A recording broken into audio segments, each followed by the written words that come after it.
Now, Channel 3 early warning weather. All right, a beautiful day across Connecticut with lower humidity, lots of sunshine, some fair weather clouds out there, and so far it's been dry as we look live from New Haven. Currently 72 in the Elm City with a southwest wind around 16 miles an hour. Temperatures basically here in the 5 o'clock hour, 60s to near 70 inland, within a degree or two of 70 along the 95 corridor. So a really pleasant evening underway across the state, and for the most part we will remain dry. There's just the slightest chance for a brief isolated shower as we head through the next couple of hours. Winds up out of the west-southwest, 5 to 15 miles an hour sustained. Eventually that wind direction shifts tomorrow and becomes more west-northwesterly and sends some cooler air into Connecticut. So this area of low pressure spinning up across the Great Lakes, bringing showers as close as Pennsylvania and New York. Not here in Connecticut like we saw yesterday. Again, that chance is pretty slim as we head through the next couple of hours. On the backside of this area of low pressure, as it lifts away, it will send some of that cooler air into Connecticut. Otherwise, the big headline for us will be monitoring Ian down across the eastern Gulf of Mexico.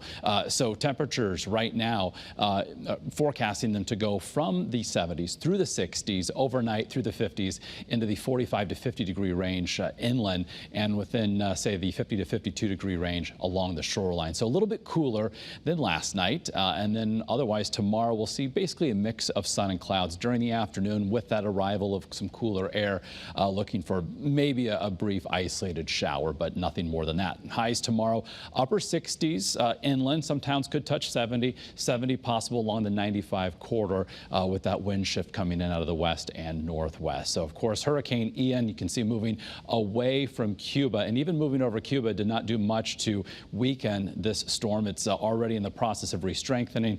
Category 3 right now, sustained winds at 120 miles an hour.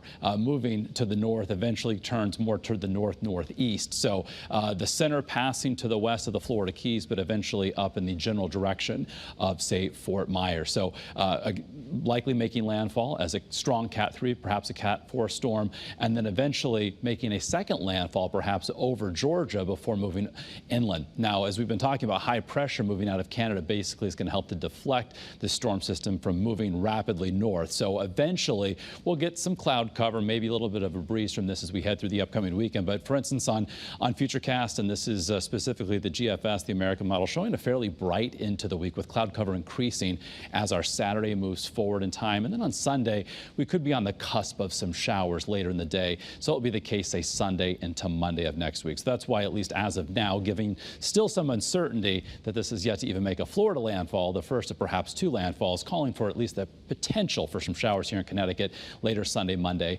maybe even into Tuesday. Otherwise, breezy and trending cooler with a lot of cloud cover. In the near term, trending a little bit cooler. 65 breezy Thursday, plenty of sunshine, upper 60s on Friday after starting the day in the low to mid 40s. And then Saturday, we may see enough sunshine to help get those temperatures up to the 70 degree mark. For shoreline highs, mid 60s on Thursday, trending milder thereafter.